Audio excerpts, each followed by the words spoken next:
Para comenzar, quiero que los contemos, para que nos demos cuenta en realidad que hay 7 personajes o 7 ángeles en el capítulo 14 de Apocalipsis. Y vamos a hablar en esta noche de la relación que tienen cada uno de estos ángeles con los otros.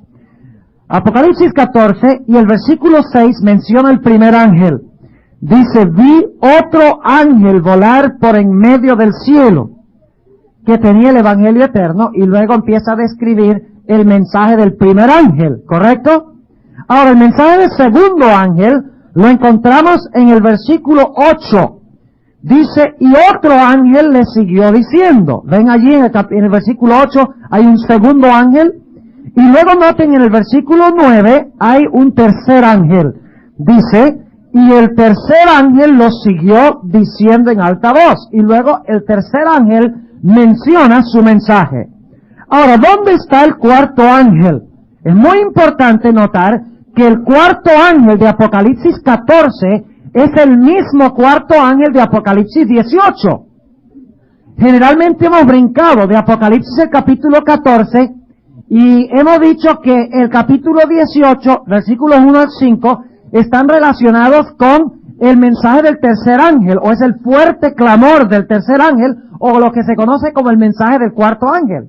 Pero ya en Apocalipsis 14 encontramos al personaje que presenta el mensaje del cuarto ángel. ¿Y quién es este personaje? Noten el versículo 14.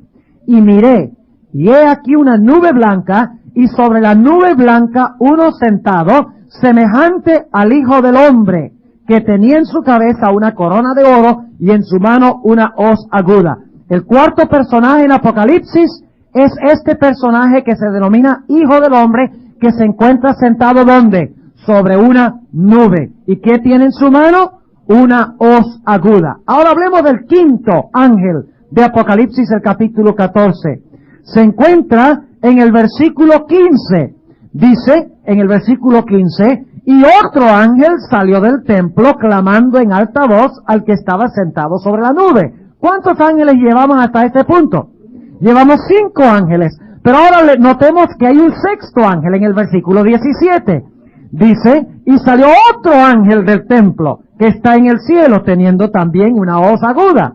Y finalmente, el último ángel, el séptimo, se encuentra en el versículo 18, donde dice, y otro ángel salió del altar, el cual tenía poder sobre el fuego. ¿Cuántos ángeles tenemos en Apocalipsis, el capítulo 14?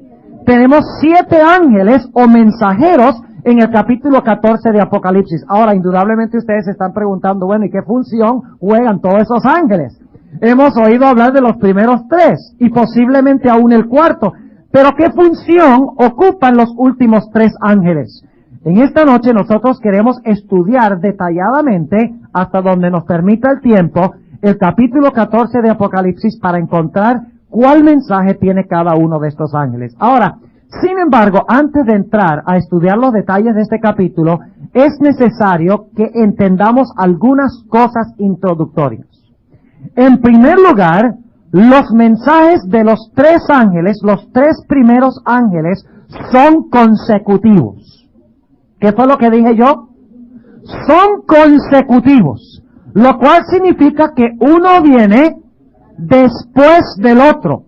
No se puede proclamar el mensaje del tercer ángel, al menos que se haya proclamado el mensaje del primer ángel y el mensaje del segundo ángel primero.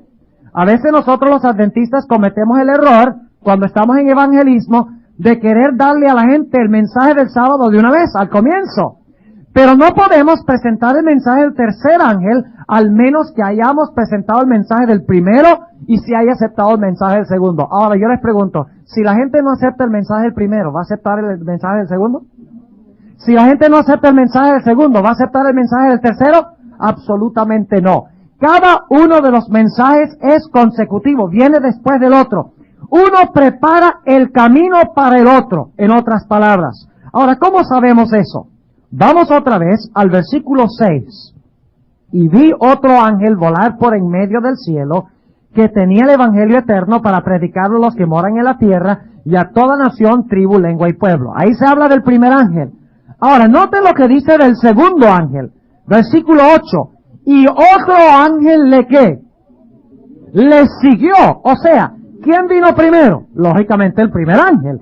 ¿Y qué hay del segundo ángel? Lo que lo siguió, según dice aquí. Y ahora noten, el tercer ángel en el versículo 9 dice, y el tercer ángel los siguió, diciendo. O sea, ¿siguió a quiénes? Siguió al primero y siguió al segundo. Ahora, es vital presentar los mensajes de los tres ángeles en su debido orden. El primero prepara el camino para aceptar el segundo.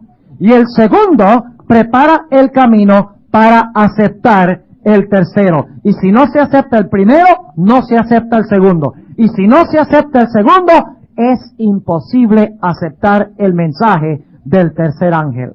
Ahora, otra característica interesante en cuanto a los mensajes de los tres ángeles, fortalecidos los mensajes con el mensaje del cuarto ángel, es el hecho de que estos ángeles van acompañados de la lluvia tardía. Son el último mensaje de Dios al mundo. Y ustedes dirán, ¿cómo podemos nosotros saber que estos son los últimos mensajes de Dios al mundo y que van acompañados de la lluvia tardía? Bueno, vamos a procurar entender ese punto, porque si no, no vamos a entender la relación entre los primeros 4 y los últimos 3. Porque los primeros 4 ángeles hacen el anuncio del juicio, mientras que los últimos 3 ángeles en realidad desempeñan o ejecutan el juicio. Los primeros 3 ángeles lo anuncian, mientras que los últimos 3 ángeles lo hacen, en otras palabras. Ahora déjenme preguntarles lo siguiente. En la Tierra Santa se sembraba la semilla empezaba a crecer como resultado de la caída de la lluvia temprana, y entonces la planta seguía creciendo, aparecían espigas de trigo, y finalmente, ¿qué era lo que maduraba el trigo para ser cosechado? Lo que maduraba la cosecha al final del año religioso, que hacía que el individuo viniera con la hoz para cosechar el trigo, era la caída de la lluvia tardía. O sea que la lluvia tardía se conocía como el sello de la cosecha. Ese es un detalle muy importante. ¿Cómo se conocía la lluvia tardía? Como el sello de la cosecha, porque sellaba la cosecha y la preparaba ¿para qué? Para ser segada. Ahora, ¿qué se ciega además de cegar el trigo? Ustedes recuerdan que el Señor Jesucristo dio una parábola muy interesante. La parábola del trigo y la cizaña. ¿Y qué es lo que se ciega primero? Se ciega primero el trigo cuando está amarillo. Ya es diferente el color que la hierba que crece al lado del trigo. Primero se cosecha el trigo y se amarra en gavillas. Y luego entonces, ¿qué se cosecha? Se cosecha la cizaña, se corta la cizaña. ¿Y qué pasa con la cizaña? La cizaña es echada al ¿dónde? Es echada al fuego y quemada, mientras que ¿qué pasa con el trigo? El trigo es traído al alfolí del Señor. Ahora entonces, ¿van acompañados los mensajes de los 3 ángeles con la lluvia tardía, sí o no? ¿Cómo lo sabemos? Porque inmediatamente el tercer ángel termina de proclamar su mensaje, se ve el cuarto ángel sentado en la nube, ¿y qué tiene en su mano? La hoz. ¿Y qué va a hacer ese ángel? Va a cegar la cosecha que todavía está verde. No, va a cegar la cosecha que está ¿qué? Madura. Lo cual significa que con los 3 ángeles debe haber caído ¿qué? La lluvia tardía. ¿Cuántos entienden lo que estamos diciendo? Los mensajes de los 3 ángeles van acompañados de la lluvia tardía y preparan al mundo para recibir la lluvia tardía. Ahora yo quiero preguntarles, ¿son estos mensajes el último mensaje de Dios al mundo, sí o no? ¿Cómo sabemos eso? Precisamente porque después de los mensajes de los 3 ángeles, ¿cuántos bandos hay en el mundo o cuántos grupos hay en el mundo como resultado de los mensajes de los 3 ángeles? 3. Los calientes, los fríos y los laodicenses. En el mundo hay 2 grupos. Está en primer lugar la mies, que representa a los ¿qué? A los justos o a los buenos. Y en el otro lugar, ya no se habla de cizaña, se usa otro símbolo.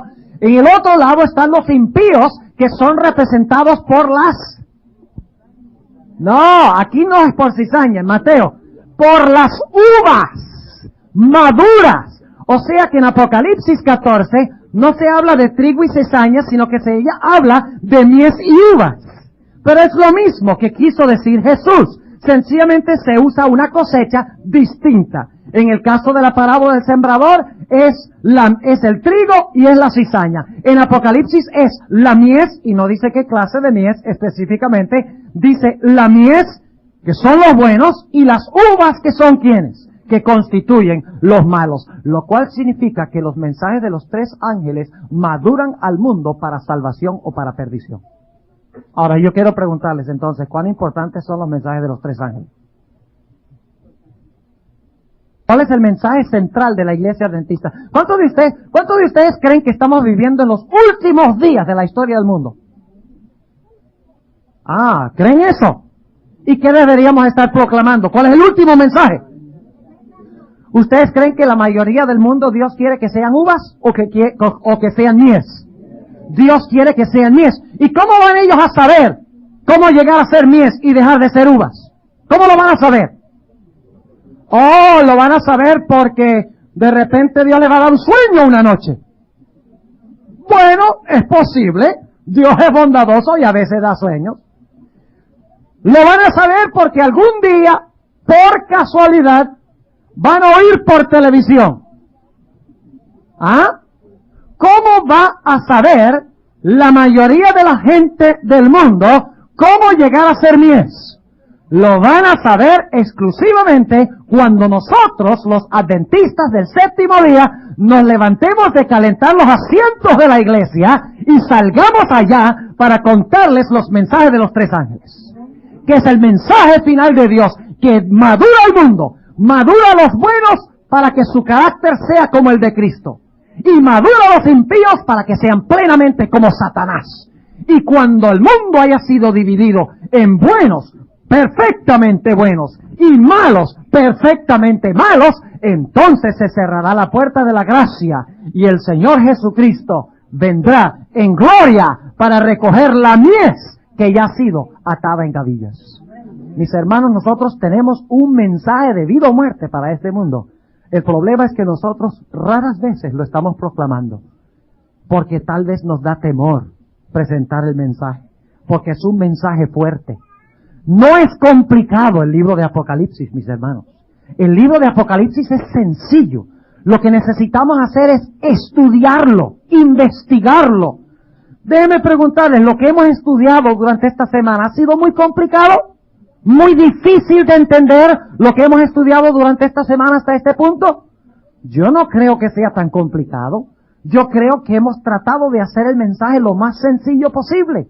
No necesitamos ser sabios y estudiados para presentarle estas cosas a la gente. Necesitamos estar entregados a Dios y pedirle a Dios que nos dé su sabiduría en el estudio de su palabra. Una hermana vino después del tema que prediqué sobre Elías, aquí a mi hermana me dice, pastor, usted es un Elías. Y yo le dije, usted también. Todos somos Elías. Somos el movimiento de Elías, que tiene que proclamar estos tres mensajes con gran poder y con gran gloria. Ahora, otro punto, antes de entrar a estudiar el capítulo 14, versículo por versículo, es que necesitamos entender la estructura de Apocalipsis 14. Y quiero que escuchen cuidadosamente lo que voy a decir de la estructura de Apocalipsis 14, para que podamos entender dónde ubicar este capítulo. Ahora, vamos a notar, en primer lugar, anoche hablamos del capítulo 13, 11 al 18, en cuanto a la crisis final del mundo, ¿no es cierto? ¿Recuerdan que hablamos anoche de la crisis final?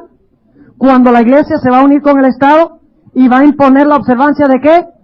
Del domingo, y los que no guarden el domingo se les condenará ¿a qué?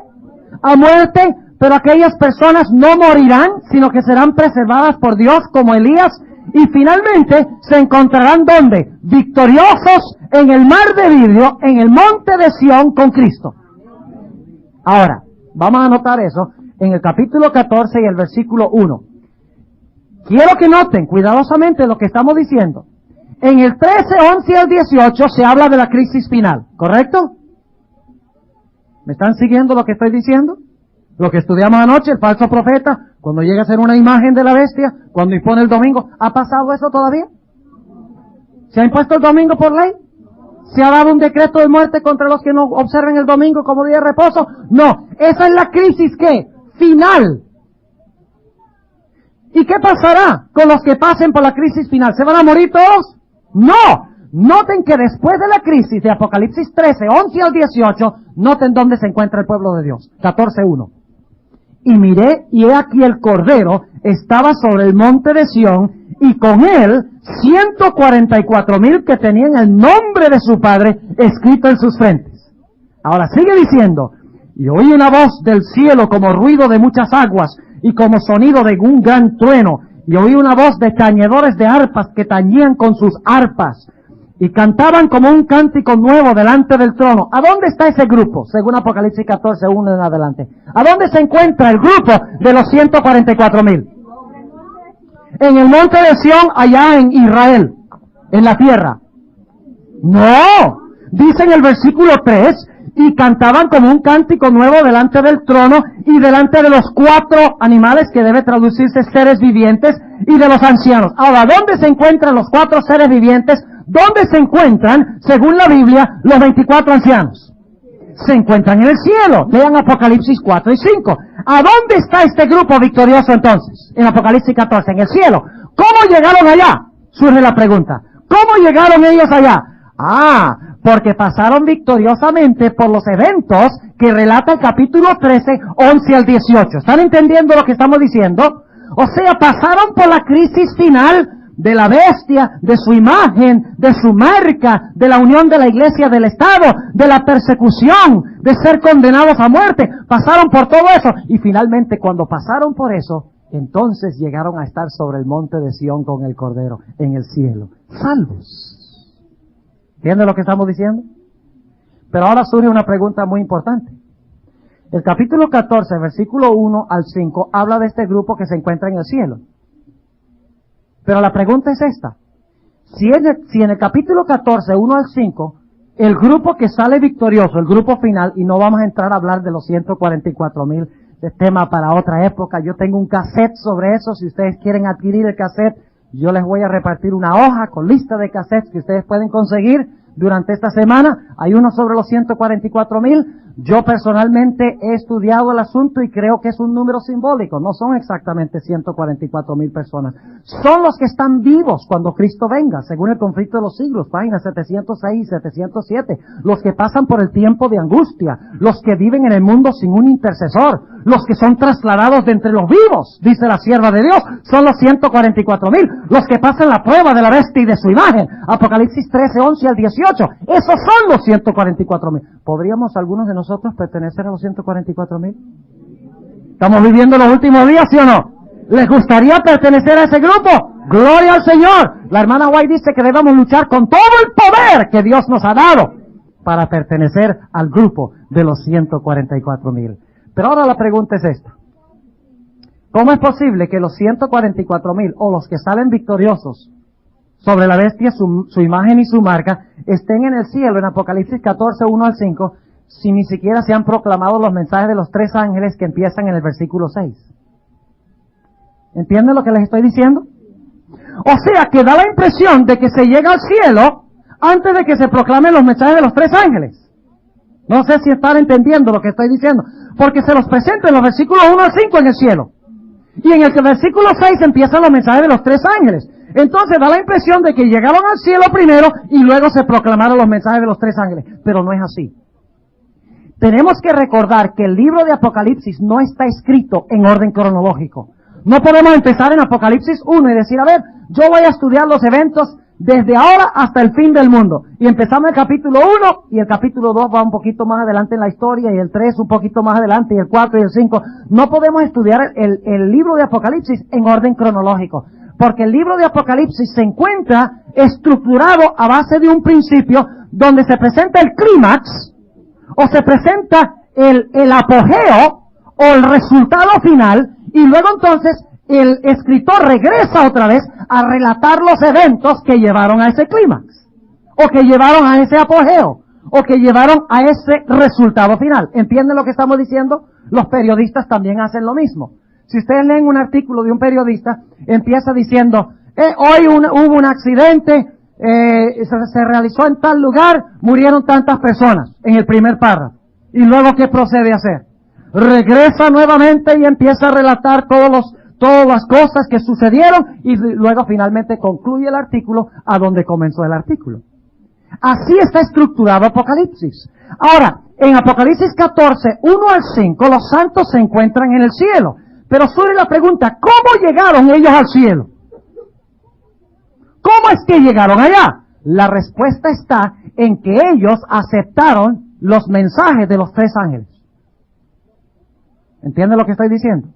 O sea que ahora Juan va a volver. Va a decir, después de los primeros versículos, él dice, ahora yo le voy a explicar cómo llegaron ellos allá.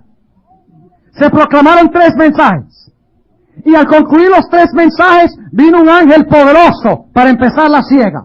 Y luego se cegó la mies, que son los 144,000, y se cegaron las uvas, que son los impíos, y Dios se llevó la mies al cielo, y los impíos fueron destruidos fuera de la santa ciudad. ¿Cuántos entienden lo que estamos diciendo? Ahora, con esto en mente, podemos notar que después, escuchen bien, el capítulo 14 de Apocalipsis termina hablando de la destrucción de los impíos.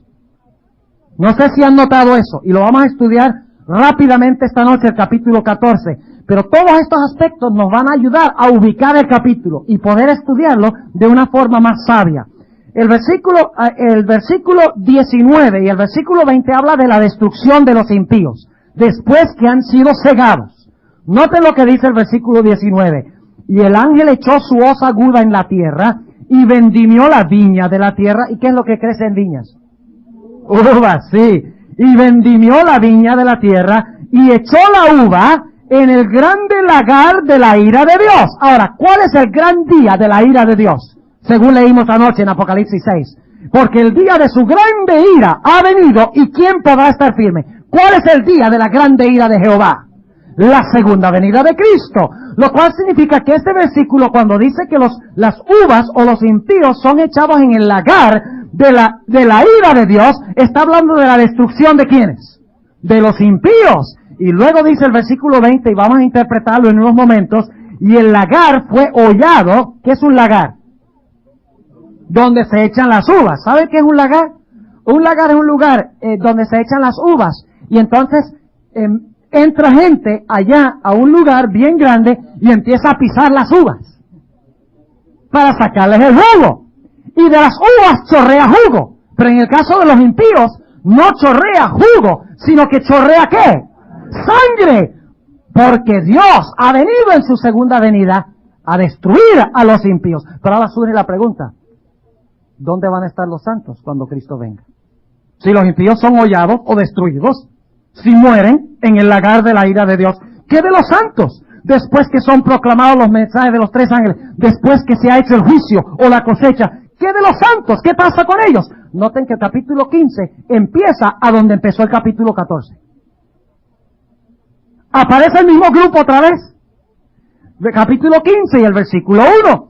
Y vi otra señal en el cielo grande y admirable, que eran 7 ángeles que tenían las 7 plagas postreras, porque en ellas es consumada la ira de Dios. Versículo 2.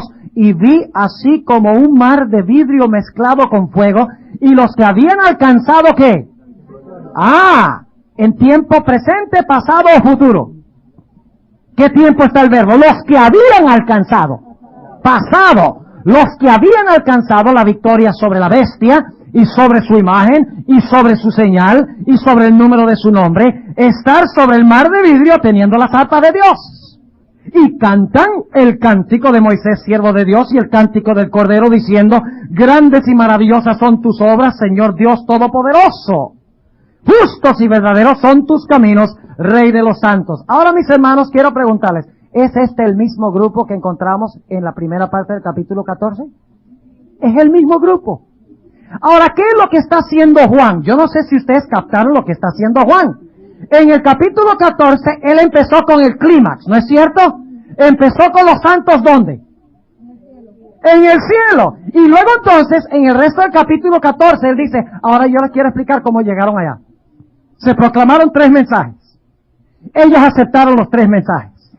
Y como resultado de aceptar los 3 mensajes, fortalecido por el mensaje del 4º ángel, ellos maduraron un carácter y fueron cosechados como ¿qué? Como mies. Mientras que los impíos escucharon los mensajes de los 3 ángeles, fortalecidos por el mensaje del 4º ángel, ¿y ellos qué? Ellos también se maduraron. Porque el mensaje que madura a los santos para salvación, madura también a los impíos para perdición. ¿Entiende lo que estoy diciendo? ¿Ustedes creen que los mensajes de los 3 ángeles van a airar a algunos? ¿Los van a llenar de ira, sí o no? Mientras que otros se van a ablandar y a decir, ¡qué glorioso mensaje! ¡Qué lindo! Yo sí quería escuchar esto. ¿Sí o no? ¿Va a haber las 2 reacciones? ¿Los mensajes de los 3 ángeles maduran a algunos para salvación y a otros para perdición? Sí. ¿Los mensajes de los 3 ángeles dividen al mundo en cuántos grupos? Dividen al mundo en 2 grupos. Ahora sí vamos a Apocalipsis 14:1. ¿Entiende la estructura? ¿Cuántos entendieron la estructura de Apocalipsis 13:14? Muy bien. Los que no levantaron la mano, espero que lo entiendan. Si no, consigan el cassette y escúchelo varias veces. Ok, vamos al capítulo 14 y vamos a empezar en el versículo 6. 14 y el versículo 6. Vamos a terminarlo. Gracias, hermano. Para los que están escuchando la grabación, me tomé un vaso de agua. Ok, pues. Ok, capítulo 14 y el versículo 6. Se va a contestar la pregunta, ¿cómo llegó esa gente a estar en el monte de Sión con Cristo? ¿Cómo fue que maduraron como míos? ¿Qué escucharon? ¿Qué aceptaron? ¿Cómo maduraron su carácter? Aceptaron 3 mensajes. Fortalecido por el mensaje de ¿qué? De un 4º ángel o de un 4º personaje. Noten el versículo 6. ¿Cuáles son estos mensajes que maduran el mundo para salvación o para perdición? Dice en el versículo 6, y vi otro ángel volar por en medio del cielo, que tenía el evangelio eterno para predicarlo a los que moran en la tierra y a toda nación y tribu y lengua y pueblo. Ahora yo quiero preguntarles, ¿qué es el evangelio eterno? Algunos creen que el evangelio eterno es que guardemos los mandamientos. Ese no es el evangelio eterno. El evangelio eterno es que Cristo Jesús iba a venir a morir por nuestros pecados. Y que cuando lo aceptamos, recibimos perdón. Completa y totalmente. Es lo que la Biblia llama la justificación. Y ese es el primer paso en la salvación. ¿No es cierto? ¿No es el primer paso? Vamos a leer 1 de Corintios. 1 de Corintios, el capítulo 15. 1 de Corintios, el capítulo 15. Debemos empezar a donde empieza la Biblia, mis hermanos. La Biblia no le dice primero a la gente que obedezca, sino que le dice primero, tus pecados te son ¿qué? Perdonados. ¿Qué le dijo el Señor Jesucristo a la mujer adúltera? Le dijo, ve y obedece, y luego regresa y yo te perdono. Eso fue lo que le dijo a la mujer adúltera. Así somos nosotros a veces. Con una persona que comete adulterio en la iglesia, le decimos, ve, arregla tu vida y vuelve. Y de pronto te volvemos a aceptar. ¿Es ese el Espíritu de Cristo? Ese no es el Espíritu del Evangelio. Cuando un individuo se arrepiente y confiesa, recibe ¿qué de Dios? Plena y completamente. Perdón, porque Cristo murió y resucitó por los pecados de esa persona. 1 de Corintios, el capítulo 15. Vamos a ver qué es el Evangelio que predicó Pablo. Dice en el versículo 2. Vamos a leer el versículo 1 para el contexto. Además os declaro, hermanos, el Evangelio. ¿Qué declaró Pablo? El Evangelio que os he predicado, el cual también recibisteis, en el cual también perseveráis, por el cual asimismo, si retenéis la palabra que os he predicado, sois salvos, si no creísteis en vano. Ahora, ¿qué es este mensaje del Evangelio? Versículo 3, porque primeramente os he enseñado lo que asimismo recibí, que Cristo fue muerto por nuestros pecados conforme a las Escrituras, y que fue sepultado y que resucitó al tercer día conforme a las Escrituras. ¿Qué es el Evangelio? Que Cristo murió, fue sepultado y ¿qué? Y resucitó. ¿Y cuándo experimento yo eso? Lo que sucedió con Cristo. ¿Cuándo llega a ser eso mío? Cuando me bautizo. Así que si hay alguien aquí que no se ha bautizado por inmersión, enseguida debe venir esta noche y hablar conmigo. Generalmente yo hago un llamado, le digo, por favor pasen al frente. No, pero no se vayan esta noche sin venir y preguntarme en cuanto al bautismo, si no han sido sumergidos en las aguas. Porque es en el momento del bautismo, cuando yo soy trasladado a lo que hizo Cristo. Y la muerte de Cristo y la sepultura de Cristo y la resurrección de Cristo llegan a contar como si fueran mías. O sea, en el momento del bautismo, Yo muero con Cristo. Mis pecados son sepultados con Cristo. Y según la vista del Señor, resucito con Cristo. Y mis pecados quedan enterrados, sepultados. ¿Cuántos de ustedes han cometido un acto alguna vez del cual se arrepintieron y les gustaría que se olvidara eso para siempre? ¿Cuántos? Si no levantan la mano es porque acaban de hacer algo que necesita esa actitud. ¿Ok? Ahora, todos hemos hecho cosas que quisiéramos olvidar y enterrar. Hay la oportunidad de hacerlo. En el momento del bautismo, Dios sepulta nuestros pecados, los quita de nosotros, de nuestra cuenta, y nos mira como si nunca hubiéramos pecado. Ese es el Evangelio eterno. Ese es el primer aspecto del mensaje del primer ángel. Volvamos otra vez a Apocalipsis, el capítulo 14. Apocalipsis, el capítulo 14. Y estamos leyendo el versículo 6. Y vi otro ángel volar por en medio del cielo que tenía el Evangelio eterno para predicarlo a los que moran en la tierra y a toda nación y tribu y lengua y pueblo. ¿A cuántos debe ir este mensaje? Este mensaje debe ir a Saddam Hussein. Algunos tienen ira contra él. Yo no sé si ustedes han sentido un poquito y dicen, ¡qué hombre tan terco y tan malo! ¡Ojalá que le vaya mal! Esa es la forma de pensar un individuo. Pero mis hermanos, aún el peor individuo no está más allá del alcance de la misericordia y de la gracia de Dios. Debemos orar por Saddam Hussein. Debemos orar por Fidel Castro. ¿Cómo, pastor? ¿Cómo se le ocurre? Sí, debemos orar. ¿No oró el apóstol San Pablo por Nerón? ¿Sí o no?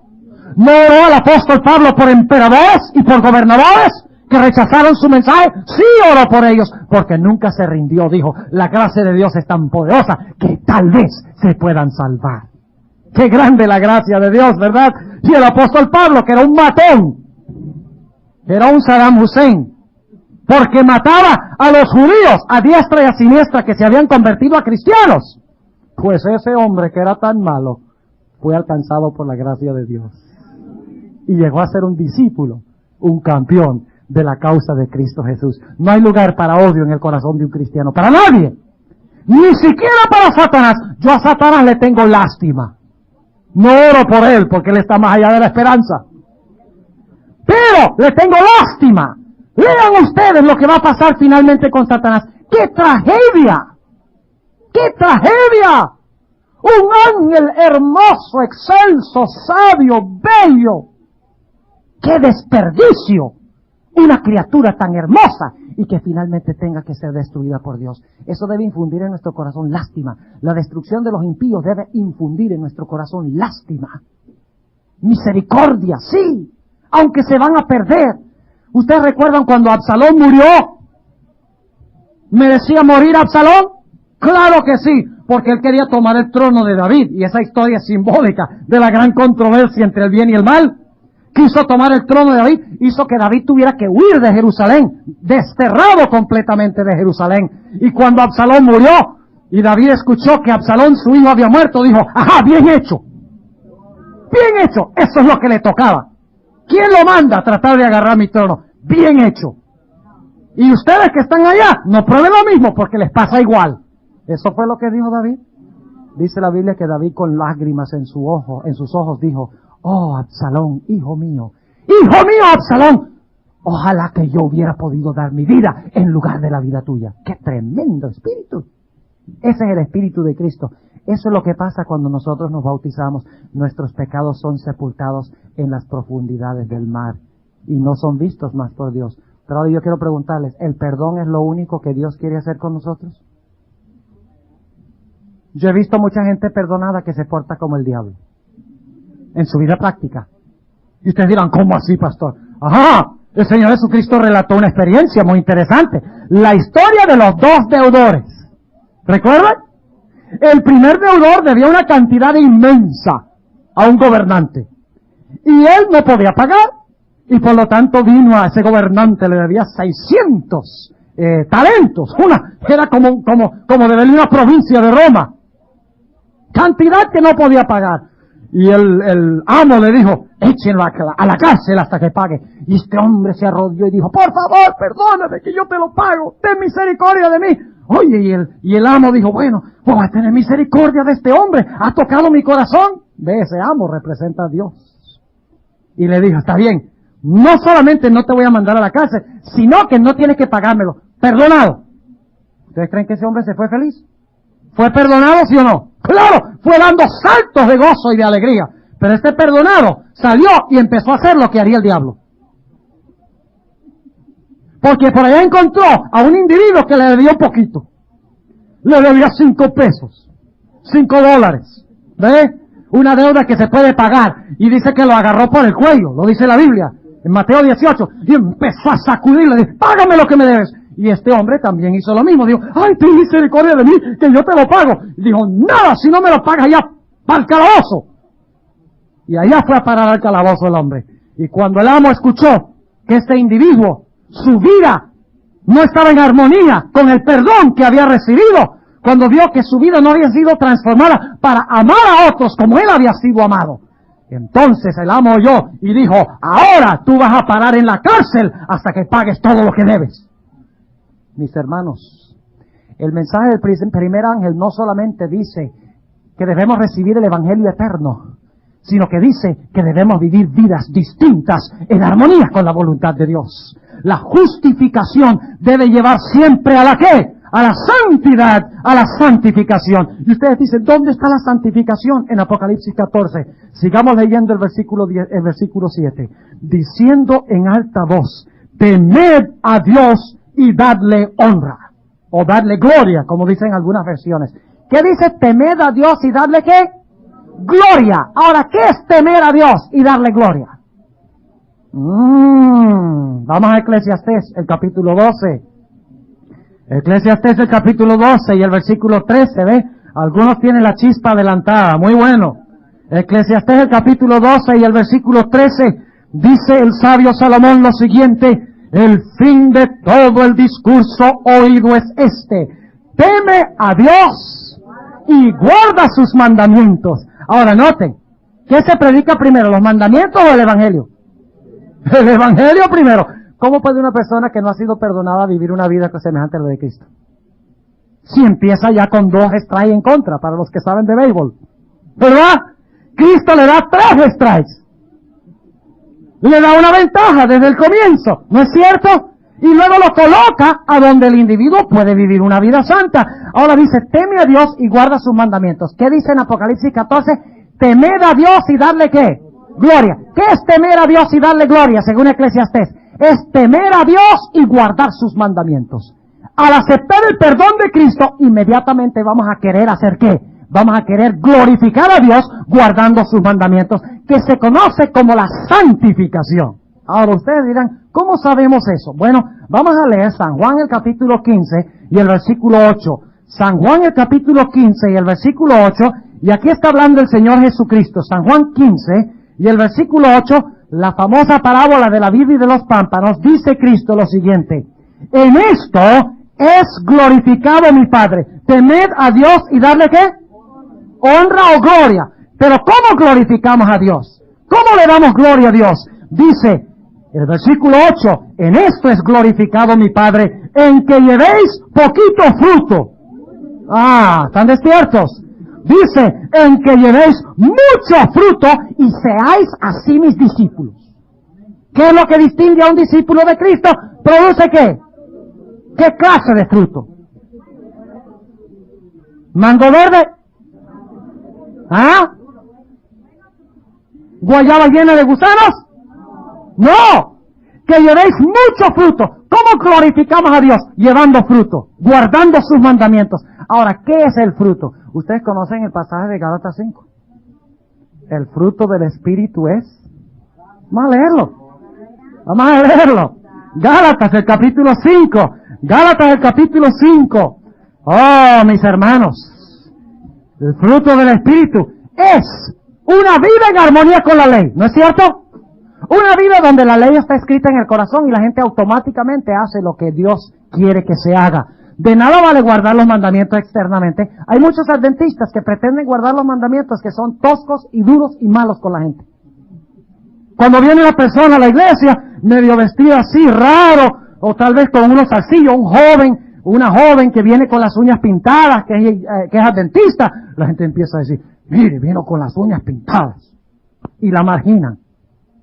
Y empiezan a hablar de los padres. Ahora, créame bien, yo no estoy diciendo que debemos usar las uñas pintadas. Lo que estoy diciendo es que debemos tratar de ganar el corazón de ese joven y enamorarlo o enamorarla con Cristo para que las uñas se arreglen solas.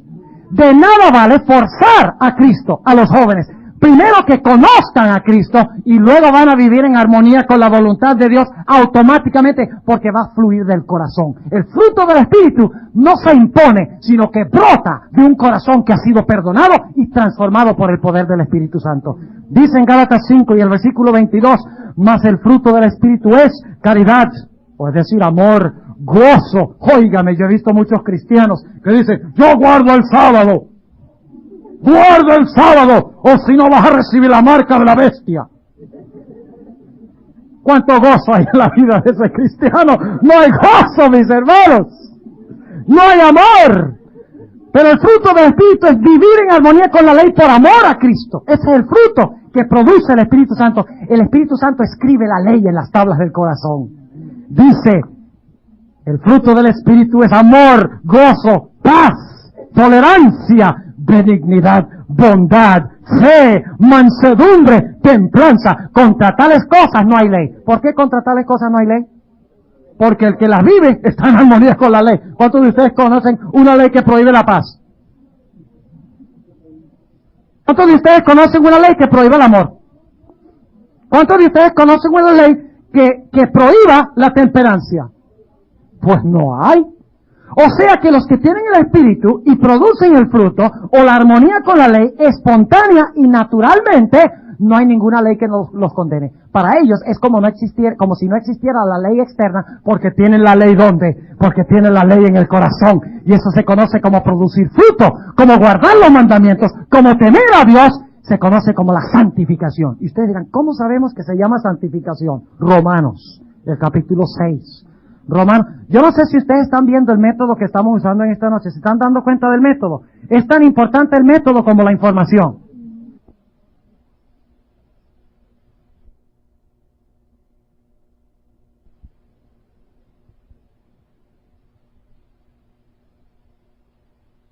¿Cuál método estamos usando para entender Apocalipsis 14? Estamos dejando que la Biblia nos explique los términos, ¿no es cierto? Dejando que la Biblia se explique sola. Los adventistas somos personas o miembros del libro. Y el día que dejemos de ser adventistas del libro, ese es el día cuando vamos a empezar a salir por la puerta de la iglesia. Ya sea por la delantera o por la de atrás. Romanos 6 y el versículo 22 dice, mas ahora librados del pecado. ¿Cómo llamamos nosotros esto de librados del pecado? ¿Cómo somos librados del pecado? Cuando somos ¿cómo? Perdonados. Eso se conoce como ¿qué? Justificación. Somos librados del pecado. Son enterrados. Y Dios nos mira como si nunca hubiéramos pecado. Librados del pecado. Ah, pero eso es todo. Librados del pecado.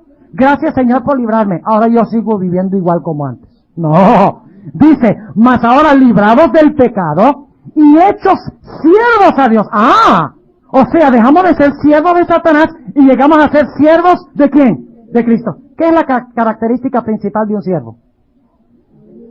La obediencia. ¿Cuántos de ustedes conocen un buen siervo que cuando el amo le dice, mira, ve y lávame el carro? Yo no quiero. ¿Cuántos de ustedes conocen un siervo así? La palabra siervo es la palabra duros, que significa esclavo.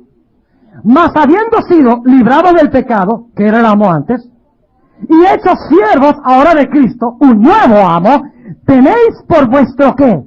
Ah, ¿qué es el fruto? Ah, tenéis como vuestro fruto la santificación y al fin ¿qué cosa? Al fin la vida eterna. ¿Entiende lo que significa temer a Dios y darle gloria? Significa tener la ley en el corazón, mis hermanos. Y cuando un pentecostal les diga a ustedes, y si tenemos un pentecostal en nuestro medio, quisiera que escucharan bien, cuando les diga a ustedes, esa ley del Antiguo Testamento, eso era la ley de Moisés, eso era la letra. Mientras que ahora nosotros tenemos la ley del Espíritu. Recuerden el hecho de que el que escribió la ley en tablas de piedra fue el Espíritu Santo. ¿Sabían ustedes eso? Comparen, por ejemplo, Mateo 12:28. Vamos a ir un momentico allá. Y el tiempo se nos está yendo rápido. Vamos a ver si de pronto podemos continuar el tema mañana, si se nos va mucho el tiempo. Mateo el capítulo 12 y el versículo 28. Hay que leer muchos versículos y presentar muchos conceptos para entender. No hemos salido ni siquiera de la primera parte del mensaje del primer ángel. Noten Mateo el capítulo 12 y el versículo 28. Dice, y si por el Espíritu de Dios, aquí habla Cristo, y si por el Espíritu de Dios yo echo fuera los demonios, ciertamente ha llegado a vosotros el reino de Dios. ¿Por qué medio echaba Cristo los demonios? ¿Por medio de quién? Por medio del Espíritu de Dios. Pero ahora noten lo que dice Lucas 11:20. Lucas el capítulo 11 y el versículo 20. Es la misma declaración de Cristo, pero se usan palabras diferentes. Ya no se dice que Cristo echa los demonios por el Espíritu de Dios, sino que echa los demonios por otro método. Lucas el capítulo 11 y el versículo 20. No es otro método diferente, sino es el mismo método expresado en diferentes palabras. Dice Lucas 11 y el versículo 20, mas si por el ¿qué? El dedo de Dios echo yo fuera los demonios, cierto el reino de Dios ha llegado de vosotros. ¿Qué es el dedo de Dios entonces? El dedo de Dios es el Espíritu Santo. ¿Y quién escribió los 10 mandamientos? El dedo de Dios. Los 10 mandamientos son la ley, entonces ¿de quién? Del Espíritu Santo. No de Moisés. No son la ley del hombre.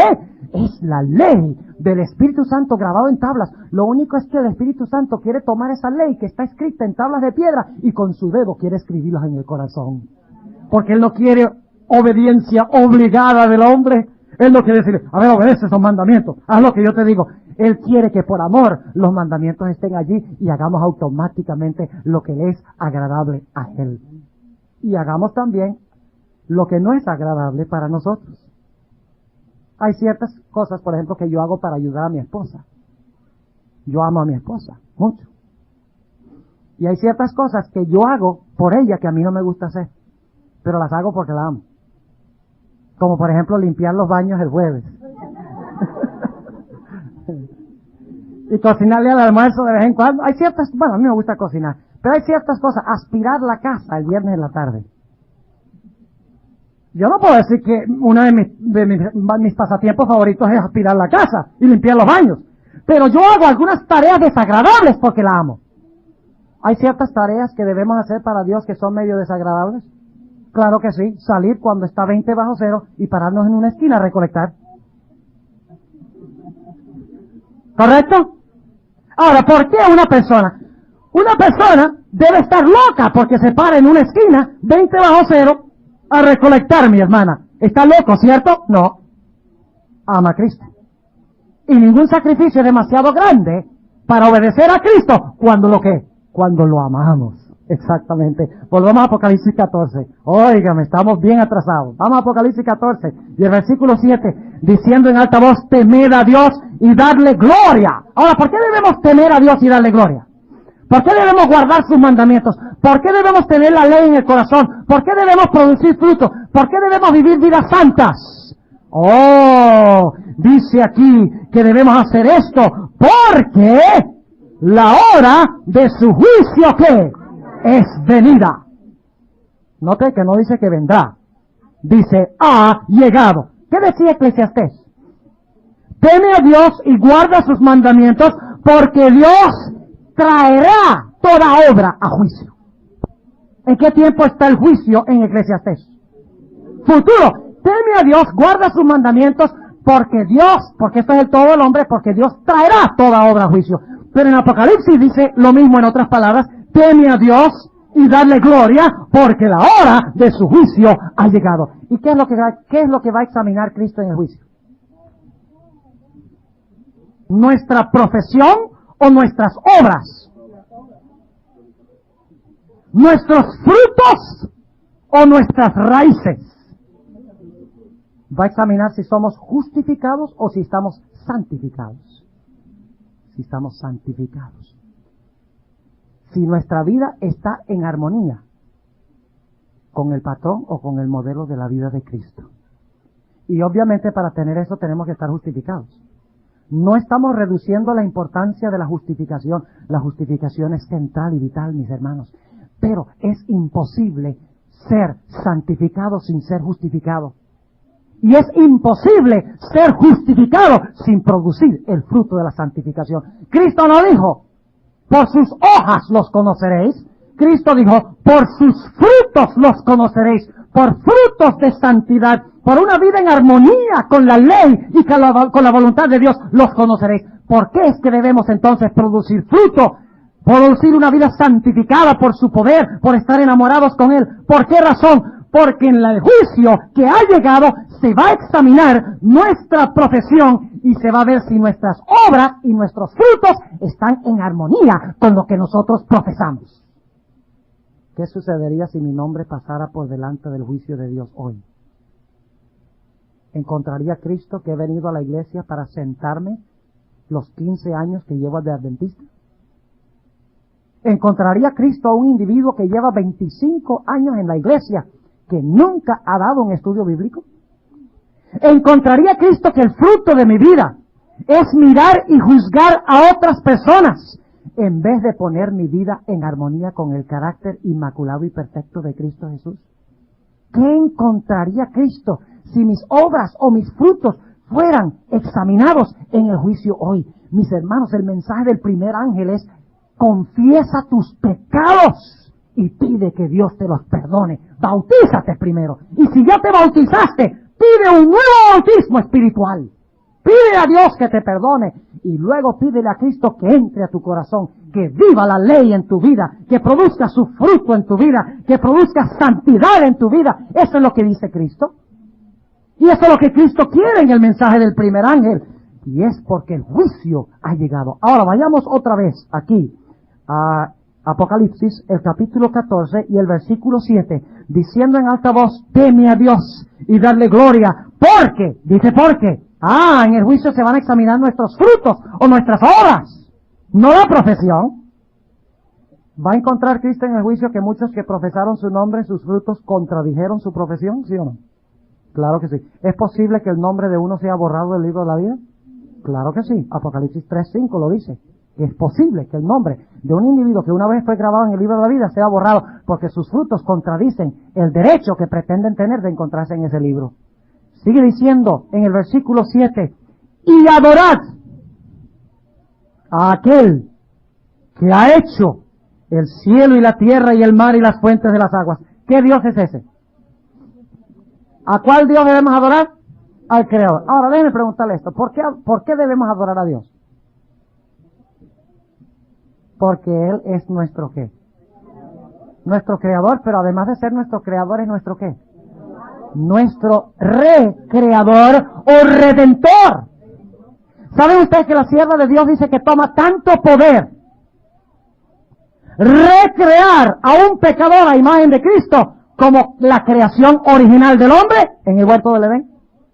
O sea que la recreación exige tanto poder como la creación. Por esa razón encontramos que nosotros le rendimos adoración a Dios, porque Dios es nuestro creador y porque es nuestro creador, es nuestro soberano, ¿no es cierto? ¿Y cuál es la señal de que Dios es nuestro creador? El domingo. En Génesis dice: y reposó Dios el día primero de todas sus obras. ¿Cuál día? No los oigo, ¿están durmiendo? El día que adoramos a Dios, reconocemos que somos sus criaturas, reconocemos que debemos adorarle. La señal es ¿qué? El sábado. Yo preguntar, ¿cuántos aquí son cubanos? No tenga miedo. No, yo no lo voy a decir a Fidel, no se preocupen. ¿Cuántos son puertorriqueños? A ver, tenemos salvadoreños, tenemos de muchas naciones. Ahora yo quiero decirles, ¿qué pensarían ustedes los puertorriqueños si yo tomara la bandera de Puerto Rico y ahorita la pusiera aquí y empezara a pisarla? ¿Saldría yo vivo de aquí? ¿Saldría vivo? Yo no creo. Bueno, tal vez porque son adventistas. Y he predicado sobre la necesidad de tener misericordia esta noche, Carlos. Posiblemente sí. Pero yo no sé, a veces el amor a la patria es más grande que el amor a Dios. Pero supongamos que yo tomara esa bandera y la tirara en el suelo y empezara a pisarla. O supongamos que una mañana me levante y use la bandera de Cuba de toalla para secarme cuando salgo del baño. ¿Qué pensaría Matos de eso? Óigame, terrorosa cosa es caer en las manos de Matos. Ese hombre es grande. Meto la mano mía y caben 2 manos. Tremendo. Ahora, yo podría argumentar y decirles, ¿y por qué se inquietan tanto? Es una bandera nada más. Es un pedazo de trapo. Es una tela nada más. ¿Qué dirían ustedes? Mi hermano, al pisar la bandera, está pisando ¿a qué? Está pisando a Cuba. Y está pisando a Puerto Rico, ¿sí o no? Porque la bandera es la señal que representa ¿a qué? El país. Y al pisar la bandera, estoy pisando en realidad ¿qué cosa? El país. ¿Ha dado Cristo una bandera para indicar cuál es su gobierno y de que nosotros somos sus súbditos, ¿sí o no? ¿Cuál es la señal que Dios ha dado? ¿Cuál es su bandera? Su bandera es el sábado. ¿Y qué pasa? ¿Cómo se siente Dios cuando los hombres toman su sábado y en vez de retraer su pie? Esta ilustración cuadra muy bien. En vez de retraer su pie para no pisar el sábado, toman la bandera del sábado, la señal de Dios, y lo usan como una alfombra para limpiarse los pies, para entrar a la casa, y dicen, oh no, yo soy puertorriqueño, pero no importa que yo venere la bandera de Rusia. ¿Entienden lo que estoy diciendo? El sábado es señal de que yo adoro al verdadero Dios, creador del cielo y la tierra, y es como reconozco que Dios es el redentor de mi vida. El sábado es la señal. Y si Dios lo señal, estoy diciéndole a Dios, no me importa que tú seas mi soberano, no me importa tu gobierno. No es cuestión de un día contra otro día, es cuestión de un gobierno contra otro gobierno. Y si yo guardo la señal de Dios, estoy diciendo yo soy súbdito del gobierno de Dios. Y si yo guardo la otra señal, estoy diciendo yo soy súbdito del individuo que hizo esa bandera. ¿Y quién hizo la bandera del domingo? ¿Dios? No, Satanás. ¿Y quién hizo la bandera del sábado? Fue Dios. En otras palabras, la crisis final es entre los que sirven a Dios y lo demuestran con su señal y los que sirven a Satanás y lo demuestran guardando su señal. ¿Ven ahora el sábado y el domingo desde una perspectiva distinta? No es cuestión de un día versus otro día, es cuestión de un señor contra otro señor. Y el que adora a Dios guarda su sábado como señal de su creador. Ahora, versículo 8. Quería leer, no, anoten ahí Isaías 44, 21 y 22. Y verán que ahí se conecta la creación y la redención. Que debemos adorar a Dios porque Dios nos creó y Dios nos redimió. Esa es la razón para adorar a Dios. Y dicho sea de paso, Isaías 44, 21 y 22. Y dicho sea de paso, mis hermanos, déjenme preguntarles esto, lo siguiente. ¿Captaron los versículos? Isaías 44 y el versículo 21 y el versículo 22. Ahora, vamos a seguir adelante. Iba a hacer un comentario, pero vamos a seguir adelante porque el tiempo está corriendo rápidamente. Versículo 8. Versículo 8. ¿Entendieron ya el versículo 6 y el versículo 7? Ok. Dedicamos mucho tiempo allí, pero tiempo bien dedicado. Versículo 8. Y otro ángel le siguió diciendo, ha caído Babilonia. ¿Qué es Babilonia? Lo estudiamos hace ayer y antier. ¿Qué es Babilonia? Babilonia tiene 4 partes. Ajá, muy bien. Babilonia tiene 3 partes. ¿Cuáles son las 3 partes? Son no, empecemos donde empieza la Biblia. El dragón. ¿Y qué representa el dragón? Satanás y ¿qué? Y los gobiernos del mundo que usa Satanás para lograr sus propósitos. Segundo poder es ¿qué? La bestia. ¿Y qué representa la bestia? Representa el poder papal. Exactamente, el poder papal. Y luego tenemos en tercer, ¿cómo se le llama también a la bestia? En Apocalipsis 17, se le llama la madre. Muy bien. Ahora, ¿cuál es el tercer poder? La tercera parte de Babilonia. La imagen o las hijas de la madre. Oiga, ustedes son tan inteligentes. Ya están listos para salir a dar estudios bíblicos sobre esto. Ahora dice, ha caído. Cuando la Biblia repite 2 veces algo, es porque ese algo es ¿qué? Es importante. Lo que Dios está diciendo es que Babilonia ha caído de verdadita. Si conocen la expresión. Está bien caída, es lo que Dios está diciendo. ha caído Babilonia, aquella grande ciudad. Y ahora explica por qué ha caído. En el mensaje del primer ángel, ¿enseña Dios verdaderas doctrinas? ¿Verdaderas enseñanzas? Enseña que debemos ser justificados y debemos vivir en armonía con los mandamientos y debemos guardar el sábado, ¿sí o no?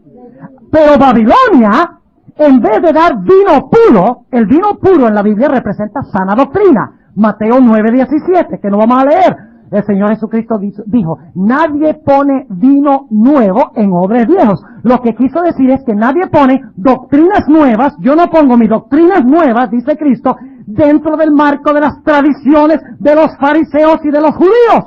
Es necesario meter mis doctrinas en un marco completamente nuevo. Vino puro, sin fermentar, representa sana doctrina. Pero encontramos que Babilonia, en vez de dar sana doctrina, ¿da qué?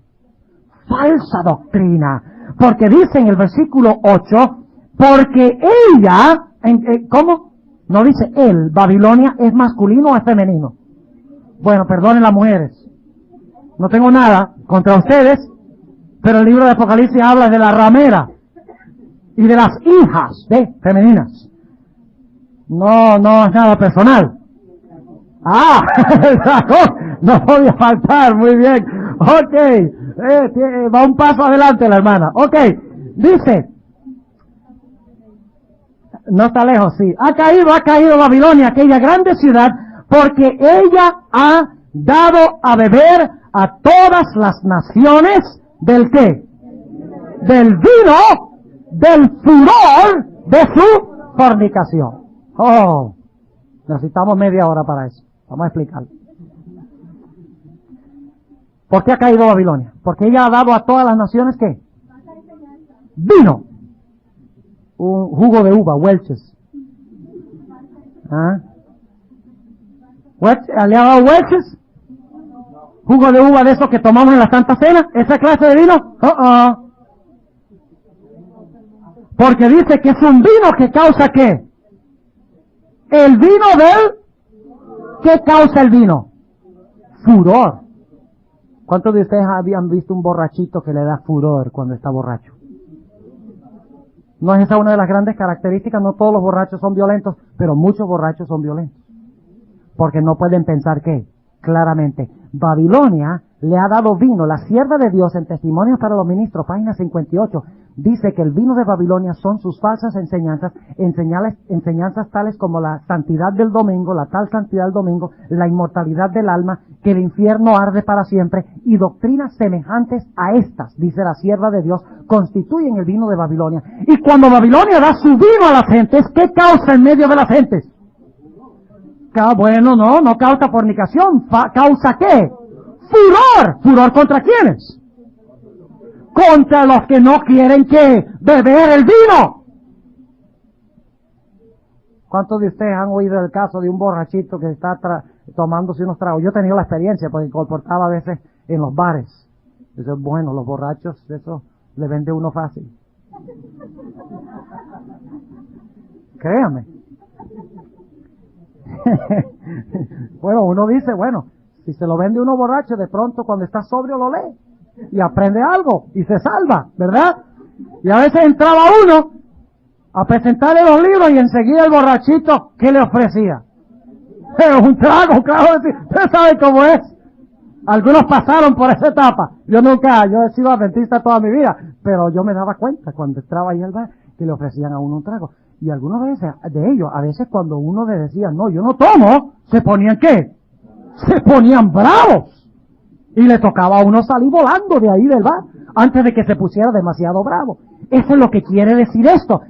Babilonia, la triple alianza, los reyes de la tierra, la ramera y las hijas se van a juntar para darle a todo el mundo, ¿qué cosa? Falsas enseñanzas.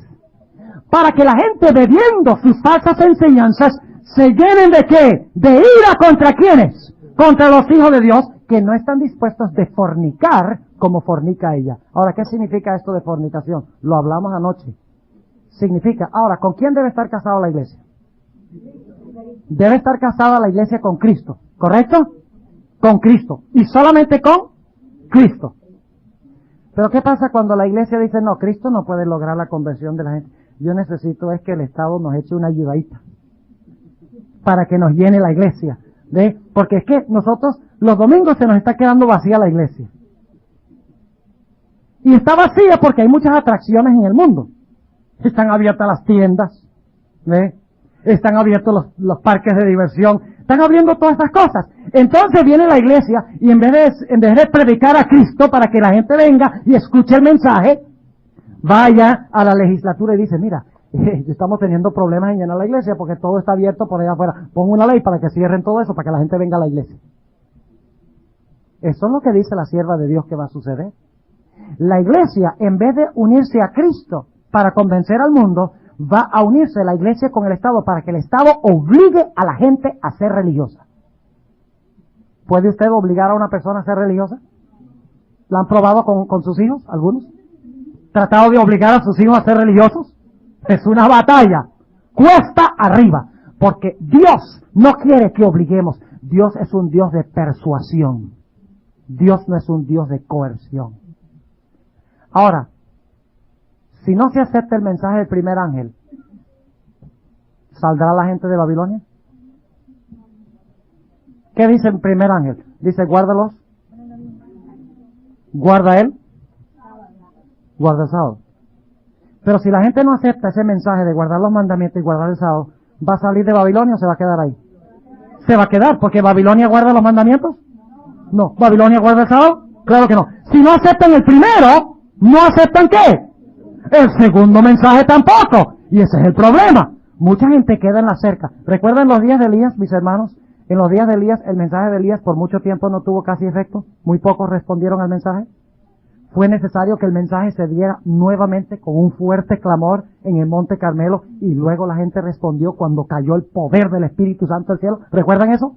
Ahora, el mensaje del segundo ángel se repite nuevamente en Apocalipsis. Sí se repite en Apocalipsis 18 y ese es el llamado final de Dios. Como en los días de Elías, en el Monte Carmelo, cuando Elías dijo, si Jehová es Dios, seguidle, y si Baal, servirle a él, y cuando descendió el fuego, el que quedaba con Baal estaba perdido. Y el que quedaba con Dios estaba ¿qué? Estaba salvo. Se dividió Israel y los paganos como resultado del mensaje de Elías. Este mensaje ya se ha proclamado, el de salir de Babilonia. Se está proclamando hoy. Los adventistas proclaman que la gente debe salir de Babilonia y unirse al remanente. Claro que sí. Pero en realidad, ¿ha respondido la muchedumbre que la Biblia y que el Espíritu de Profecía prometen que van a responder? Claro que no. Porque es necesario que este segundo mensaje se repita y cuando se repita alcance un ¿qué? Un fuerte clamor. Ya no se alumbrará el Monte Carmelo, sino que toda la tierra será alumbrada con su gloria. Dice en Apocalipsis el capítulo 18, cuando se recibe el poder del Espíritu Santo en la vida. Ahora vamos a avanzar rápidamente el versículo 9. Óigame, ese reloj es el mayor enemigo. Versículo 9. Y el tercer ángel lo siguió, diciendo en alta voz. Este es el último llamado, mis hermanos. En el primer mensaje Dios dijo a la gente, arrepiéntanse de sus pecados, pidan perdón. Guarden los mandamientos. Y específicamente ¿cuál? El sábado. Adoren a Dios, el Creador. Guarden el sábado. Y luego el segundo mensaje dice, si ustedes están en una organización religiosa donde no se guardan los mandamientos y donde no se guarda el sábado, ¿qué? Salgan de allá. Salgan de allá, no se queden. ¿Pero van a quedar mucha gente adentro? Sí. Y por lo tanto viene el mensaje del tercer ángel. El fuerte clamor del tercer ángel, que ahora da el mensaje urgente y final a aquellos que se han quedado tranquilitos en Babilonia, que el mensaje no ha tenido ningún efecto. Dice en el versículo 9, y el tercer ángel lo siguió diciendo en alta voz, si alguno adora a la bestia y a su imagen, y toma la señal en su frente o en su mano, este también beberá del vino de la ira de Dios, el cual está echado puro en el cáliz de su ira. O sea que ya no habrá mezcla de ¿qué? De misericordia. Y luego sigue diciendo, y será atormentado con fuego y azufre delante de los santos ángeles y delante del Cordero, y el humo del tormento de ellos sube para siempre jamás. Una mala traducción allí. En realidad dice por siglos de siglos, no dice cuántos siglos, dice por siglos de siglos. Y luego sigue diciendo, porque los impíos se van a quemar. ¿Saben ustedes que la sierva de Dios dice que algunos se van a quemar más tiempo que otros? ¿Y quién será el que se apagará de último? Satanás, porque Satanás tendrá que sufrir el castigo retributivo de todos los salvos. Ahí entra el simbolismo del macho cabrío Azazel en el día de la expiación. Dice, y el humo del tormento de ellos sube para siempre y jamás, y los que adoran, el mensaje del primer ángel dice ¿qué? Adora ¿a quién? Al Creador. El primer mensaje dice, adora al Creador. El tercer mensaje dice, no adores a la ¿qué? A la bestia ni su imagen. Es lo mismo, pero en forma negativa, ¿verdad? Dice, y los que adoran a la bestia y a su imagen no tienen reposo día ni noche, ni cualquiera que tomare la señal de su nombre. Y luego presenta el grupo de los salvos. Dice, aquí está la paciencia de los santos. Aquí están los que guardan los mandamientos de Dios y la fe de Jesús. Cuando termina el mensaje del tercer ángel, ¿qué clase de pueblo tiene Dios? Tiene un pueblo que guarda los mandamientos de Dios y tiene ¿qué cosa? Y tiene la fe del Señor Jesucristo. Y luego, mis hermanos, por acortar la última parte del tema en esta noche, que no podemos estudiar versículo por versículo, cuando se hayan proclamado los mensajes de los tres ángeles con el poder del cuarto ángel, porque el mensaje del segundo ángel en Apocalipsis 14 sencillamente dice, Babilonia ha caído porque ha dado a beber a todas las naciones el vino del furor de su fornicación, pero no llama a la gente a salir con tanta urgencia. Aunque la gente ya debe entender que si están en Babilonia, aunque el mensaje no dice salgan, si aceptarán el mensaje del primero, si la gente en Babilonia no guardan el sábado y no guardan los mandamientos, ya deben entender que deben salir de Babilonia, porque ¿quién quiere pertenecer a Babilonia bajo esas circunstancias? Pero en el fuerte clamor del tercer ángel, Dios dice, ha caído Babilonia. Y luego describe a Babilonia, dice, ha llegado a ser guarida de toda clase de aves, sucia y aborrecible, y ha llegado a ser habitación de demonios. ¿Qué descripción? ¿Quién quiere pertenecer a una organización así? Nadie. Y por lo tanto el ángel dice, salid de ella, pueblo mío, para que no seáis partícipes de sus pecados y para que no recibáis sus plagas. Y cuando termine el mensaje del tercer ángel, intensificado por el mensaje del cuarto ángel, en ese momento es que viene Cristo y se pone sobre la nube y procede a hacer ¿qué cosa? Ya todos los hombres han sido ¿qué? Divididos y sellados. La lluvia tardía ha sellado la cosecha. Hay dos grupos. Los laodicenses que estaban tibios o se volvieron calientes o se volvieron fríos. Pero es mejor que se vuelvan calientes ahora. Porque mientras más tiempo pasa, más probable es que lleguen a ser fríos. Porque el agua tibia muy pronto se vuelve ¿qué? Se vuelve fría, exactamente. Y luego entonces Cristo se para sobre la nube, se sienta sobre la nube y mete su hoz. Y todos los que recibieron los mensajes de los tres ángeles serán cosechados como mies, para Cristo llevarlos a la patria celestial. Mientras que aquellas personas que han rechazado los mensajes de los tres ángeles serán echados en el lagar de la ira de Dios y serán destruidos, algo que Dios nunca quiere hacer. Por eso Dios da estos mensajes claros. Algunos dicen, uy, pero qué mensaje tan asustoso y tan fuerte. Mis apreciados hermanos y amigos, déjenme decirles algo. Yo prefiero que Dios me hable fuerte ahora y que no me hable fuerte cuando venga por segunda vez. Yo prefiero aceptar su mensaje ahora, aunque me duela aceptarlo ahora y salvarme, que me duela eternamente cuando Él venga a esta tierra. Por eso es que hemos hablado tan fuerte en esta noche. Yo quisiera preguntar en esta noche primeramente a los hermanos, ¿cuántos quieren decirle al Señor Jesucristo en esta noche? Por tu gracia yo acepto los mensajes de los tres ángeles. Yo quiero que mi vida sea distinta. Yo quiero estar preparado cuando Cristo venga nuevamente. ¿Cuántos de los miembros de la iglesia quieren decirle eso a Cristo?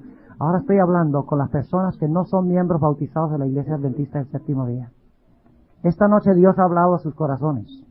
Esta noche Dios les ha mostrado la importancia de la ley, del sábado, de vivir una vida santa, de aceptar a Cristo, de abandonar a Babilonia donde no se hacen ninguna de estas cosas.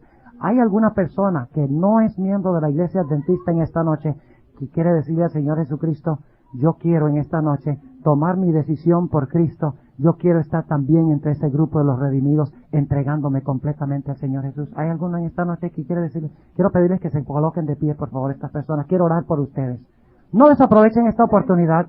No le digan no esta noche a Jesús. Gloria al Señor por estas dos preciosas almas. ¿Hay alguno más en esta noche? Si se van en esta noche sin responderle a Jesús, le están diciendo a Jesús el mensaje de esta noche: Señor, lo escuché, pero no voy a responder. Yo no quiero que alguien se vaya a la casa de esa forma en esta noche. ¿Hay alguno más en esta noche que quiere responderle al Señor Jesucristo? No dejen que Satanás gane en su vida.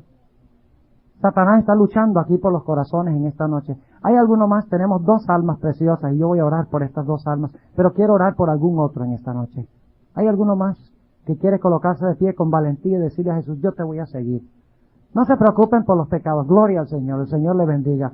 No se preocupen por los pecados que han cometido y por los problemas que tienen en la vida. No se preocupen por eso. Cristo se va a encargar de eso si ustedes toman su decisión de seguirlo. ¿Hay alguno más en esta noche? No voy a alargar el llamado mucho tiempo. Gloria al Señor. Vean, las almas se están colocando de pie, respondiendo al llamado de Jesús. ¿Alguno más? Tenemos un jovencito que está levantando la mano ahí detrás de la pared. ¿Hay alguno? Gloria al Señor. La niña se acaba de levantar. Cristo ama a los niños. ¿Alguno más? No se vayan a la casa esta noche sin responder a Jesús. No se vayan esta noche. Es demasiado peligroso. ¿Hay alguno más en esta noche que quiere responder a Jesús? Voy a dar unos pocos segundos más nada más. Y luego voy a tener una oración especial por estas personas. El Señor te bendiga, jovencito. Gloria al Señor. Gloria al Señor. El Señor le bendiga. Yo voy a orar por ustedes porque yo sé que Cristo va a entrar en su corazón en esta noche. ¿Alguno más en esta noche antes de orar? Voy a tener una oración por estas almas que se han colocado de pie. Y voy a pedir que si hay alguno que no se ha colocado de pie, que durante la oración, por favor, se coloque de pie, respondiendo al llamado del Señor Jesucristo. Así que aún durante la oración, si sienten el llamado de Cristo, colóquense de pie y no desaprovechen esta oportunidad. Voy a pedir, gloria al Señor, el Señor le bendiga. Vamos a tener una oración. Voy a pedir que los que están de pie queden de pie y durante la oración, y entonces después de la oración pueden tomar asiento. Oremos. Amante Padre Celestial, en esta noche hemos visto la importancia de los mensajes de los 3 ángeles. Hemos visto que es cuestión de vida o muerte, Señor, aceptar estos mensajes. Hemos visto que rechazarlos es perderse, mientras que aceptarlos es recibir a Cristo y la salvación. Te doy gracias en esta noche por la respuesta de los hijos de tu iglesia, de reconsagrar sus vidas a Jesús y tomar una decisión de invitar a Jesús a entrar nuevamente al corazón para estar allí. Te agradezco especialmente por las almas que se han colocado de pie en respuesta al llamado esta noche. Oh Señor, hay gozo en mi alma por estas personas que han respondido con valentía al llamado de Cristo. Te ruego, Señor, que tú no permitas que nada ni nadie en todo este mundo pueda desanimarlos hasta que puedan sellar el pacto final con Cristo Jesús a través del bautismo para seguirlo no solo en esta tierra, sino por los siglos de la eternidad. Te pido, Señor, que si hay alguno en esta noche que no se ha colocado de pie, tiene luchas en su alma, en su corazón, oh, te ruego, Señor, que tú ayudes a esa alma a responder a tu llamado. Si no responden esta noche, no sabemos qué podría pasar, Señor, pero te ruego que por tu gracia les extiendas el periodo de misericordia y que puedan responder antes de terminar esta semana. Señor, gracias por escuchar mi oración y gracias por responderla. Y yo sé que tú la responderás, porque te pido estas cosas en el nombre de Jesús. Amén.